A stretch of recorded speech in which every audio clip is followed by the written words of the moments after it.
آپ سب کو میری جانب سے آداب عرض ہے۔ نہ جانے کون سا زہر دلوں میں اتر گیا، پرچھائی زندہ رہ گئی اور انسان مر گیا۔ کون تھا جو زندہ لاشیں عنوان ہمیں دے گیا، رکھتے ہیں ہم زباں یہ لب ہمارے کون سی گیا، جھیل سکتے نہیں تم گر زبانِ تیر چل گیا۔ جناب، ہم جو کہتے ہیں تو ذرا مشکل ہو جاتا ہے برداشت کرنا، لیکن کیا کریں کہ کچھ ایکسٹرا آپ کی خدمت میں پیش کرنا ہوتا ہے، اور بطور مطلب آپ کی خدمت میں ایسے موضوع کو اور ایسی بات کو لے کر کے ہم پیش ہوں جو سننے کو کم ہی ملتی ہے، یا آپس میں گفتگو کے دوران میں آپس کی نشستوں میں ہم یقیناً ایسی باتیں کرتے ہیں آپس میں، لیکن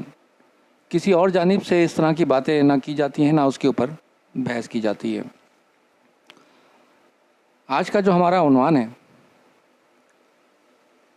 same issue but have a big difference, یعنی کہ الطاف حسین اور عمران خان اس وقت دونوں دائیں بازو کی سیاست کرتے نظر آتے ہیں کہ اسٹیبلشمنٹ کے مخالف، اور دونوں کے ہی اگینسٹ میں آپریشن زبردست ان کو جس طرح سے توڑا گیا یا ان کو ایک پارٹی سے مزید اور کئی پارٹیوں میں تقسیم کیا گیا، الطاف حسین کی پارٹی پر کیا جا چکا اور عمران خان کی پارٹی کے اوپر جاری ہے۔ لیکن دونوں لیڈران کے جو بیک گراؤنڈز ہیں یا چیز کو آج ہم موضوع بنا رہے ہیں وہ ہیں ان کے کارکنان کی جو حیثیت ہوتی ہے، یقیناً پارٹی میں وہ ایک ریڑھ کی ہڈی کی حیثیت رکھتے ہیں کہ پوری پارٹی اپنے کارکنان کے اوپر بیس کرتی ہے، اس لیڈر کی پوزیشن اس کے اپنے کارکنان کے اوپر بیس کرتی ہے۔ وہی پارٹی مضبوط سمجھی جاتی ہے جس کے کارکنان مضبوط ہوتے ہیں، اور وہی لیڈر اپنے ٹارگٹس اپنے گول اچیو کر پاتا ہے جس کے کارکنان محنتی، اسٹرگل کرنے والے، سمجھدار، تعلیم یافتہ اور جی جان کے ساتھ اپنے لیڈر کو اور اپنی پارٹی کو اور اپنے منشور کو اور اپنی سیاسی سوچ کو استقامت بخشتے ہیں۔ اگر الطاف حسین کی سیاست کو دیکھا جائے تو ان کی سیاست کو قریب کوئی 40 سال ہو چکے ہیں پاکستان میں سیاست کرتے ہوئے، اے پی ایم ایس سے لے کر کے اور آج کے وقت تک، اور ان کے اوپر، ان کی پارٹی کے اوپر جس طرح سے آپریشنز لاگو کیے گئے یا ریاست کی طرف سے ان کے اوپر کچھ ریسٹرکشنز لگائی گئی ہیں، تو اس کا بھی دورانیہ بہت لمبا رہا ہے۔ یہ تو محض ابھی چند دنوں کی بات ہے کہ جس طرح سے کچھ مسئلے مسائل کا سامنا پی ٹی آئی اور ان کے لیڈر سامنا کر رہے ہیں جن مسئلے مسائل کا، لیکن الطاف حسین اور ان کے جتنے بھی رفقا ہیں، ان کے جو کارکنان رہے، وہ ایک عرصہ دراز سے یہ تمام معاملات کو جھیل رہے ہیں۔ تو یہاں پر بہت زیادہ جو نکل کے سامنے آ جاتے ہیں وہ آ جاتے ہیں الطاف حسین کے کارکنان، اور یہ کیا وجہ ہے، کیا بات ہے، کیوں ایسا ہے کہ الطاف حسین کے کارکنان اتنے استقامت والے اور اتنے مستقل مزاج ہیں؟ تو جو کارکنان کا طرز ہے، مطلب کارکنان یقیناً ہر پارٹی میں موجود ہوتے ہیں، لیکن مضبوط کارکن بنانے کے لیے یقیناً ان کارکنان کی ذہن سازی بہت میٹر کرتی ہے، بہت ضروری ہوتی ہے کہ اس پارٹی سے متعلق جتنا بھی اس کا منشور ہے، سیاسی ایجنڈا ہے، جو بھی گولز ہیں، جو بھی ماضی رہا اور جو مستقبل ہے، اس تمام کی معلومات اس کارکن کے پاس ہونی چاہیے۔ اگر وہ ہوگی تو یقیناً وہ کارکن بھی مضبوط ہوگا اور اپنی پارٹی کو بھی مضبوط کرے گا۔ پاکستان کی تاریخ میں اس طرح سے آپ کو بہت کم، شاذ و نادر کی شاید جماعت اسلامی کے علاوہ اور کسی اور جگہ پہ آپ کو اس طرح سے تربیتی اور فکری نشستیں نہیں ملیں گی کہ جہاں پر ان نشستوں کے بعد ان کارکنان سے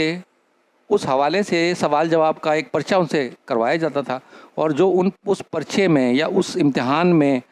واضح اکثریتی نمبروں سے پاس ہوتے تھے یا وہ اچھے نمبر لے کے آتے تھے، تو ان کو اسی حساب سے عہدہ دیا جاتا تھا یا ان کو اس حساب سے کیٹیگری ان کی چوز کی جاتی تھی۔ تو یہ جو عمل تھا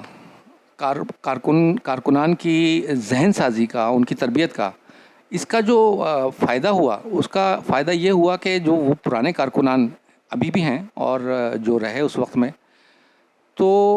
ان کا جو ذہن تھا وہ تاریخی حوالے سے، اپنے پارٹی منشور کے حوالے سے اور تمام ان معلومات کو اپنے ذہن میں رکھنے کے بعد وہ کسی جگہ پہ بھی مار نہیں کھاتے تھے، بلکہ ان کے وہ حاضر جواب ہوتے تھے کہ کہیں سے اگر کوئی سوال آ بھی جائے ایک عام سے کارکن کے سامنے بھی، تو وہ فوراً اس طرح کا فوراً ریٹرن جواب مل جاتا تھا کہ اگلے کو کوئی موقع نہیں ملتا تھا کہ وہ کوئی کمزوری پکڑ کے کسی کارکن کا ذہن تبدیل کرنے کی کوشش میں کامیاب ہو سکے۔ تو الطاف حسین کے کارکنان کے ذہن کو تبدیل کرنا ناممکن ہی نہیں، مشکل ہی صحیح، لیکن مشکل ناممکن تھا۔ تو یہ جو فیکٹر تھا کارکنان کی ذہن سازی کا، یہ سب سے مین کی ریزن ہے الطاف حسین کی مقبولیت،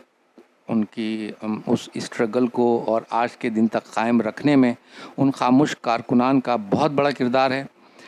اور وقتی طور پہ ابھی یہ 9 مئی کے بعد جو چیز عمران خان کے کارکنان کو پیش آ رہی ہے،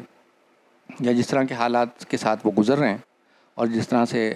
وہاں پی ٹی آئی کے لیڈران فیس کر رہے ہیں معاملات کو، مختلف گروپس بنائے جا رہے ہیں،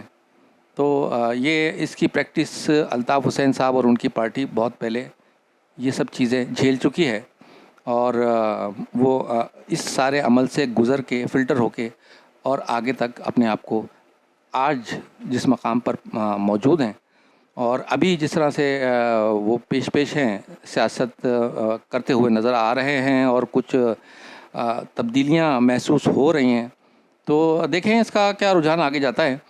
کہ انہیں آزادی کے ساتھ کام کرنے کا موقع دیا جاتا ہے یا نہیں، یا عمران خان کے اوپر مزید پابندیاں لاگو کی جاتی ہیں یا نہیں، یا عمران خان کے ساتھ یہ سارا ایک دو رخ ہیں اس کے، ایک فلمی انداز میں کہ یہ سب ہوگا لیکن اس کے بعد جو رزلٹ ہوگا وہ ہمارے ہاتھ میں ہوگا اور یوں ہوگا، ہو سکتا ہے کہ یہ سارا فلمی سین ہو، تو یہ رزلٹ آگے انشاءاللہ اور مزید کچھ ٹائم گزرنے کے بعد واضح ہو جائے گا۔ لیکن الطاف حسین صاحب ابھی بھی اس وقت بھی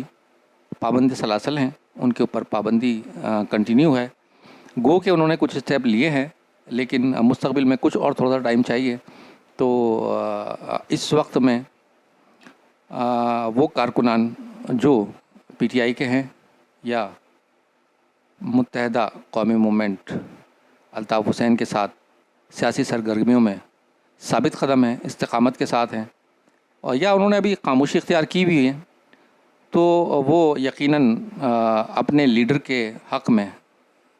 اچھا کام کر رہے ہیں، اور جو اس کا رزلٹ ہوگا وہ رزلٹ تو ایک دیکھیں جنگ اور امن دو الگ الگ پیراہن ہیں، لیکن جو کارکن ہے وہ اپنے لیڈر، اپنے منشور، اپنی پارٹی کے لیے ہوتا ہے، اور جو کچھ بھی ان کی اسٹرگل ہے وہ سب سے بڑھ کر سب سے پہلے پاکستان کے لیے ہے۔ جی ہاں، الطاف حسین کی سیاست، عمران خان کی سیاست ان کے اپنے لیے نہیں ہے، یقیناً ان کے اپنے لیے نہیں ہے، کہیں ایسا نہیں نظر آتا کہ وہ لوگ جو سیاست کر رہے ہیں، عمران خان بھی اور الطاف حسین بھی، کہ وہ اپنے لیے سیاست نہیں کر رہے ہیں بلکہ پاکستان کے لیے، پاکستان کی سیاست کے لیے، پاکستان میں جمہوریت کی بقا کے لیے اور اس کی پختگی کے لیے، جمہوریت کی پختگی کے لیے کہ وہ مضبوط ہو سکے، پاکستان میں جمہوریت مضبوط ہو، یہ اسٹرگل کرتے نظر آتے ہیں۔ اگر کوئی اس کے دوسرے معنی نکالتا ہے تو وہ اپنے ذہن سے نکال سکتے ہیں۔ تو انشاءاللہ پھر آپ سے کسی دوسرے پروگرام میں ملاقات ہوگی، تب تک کے لیے اجازت ہے، السلام علیکم۔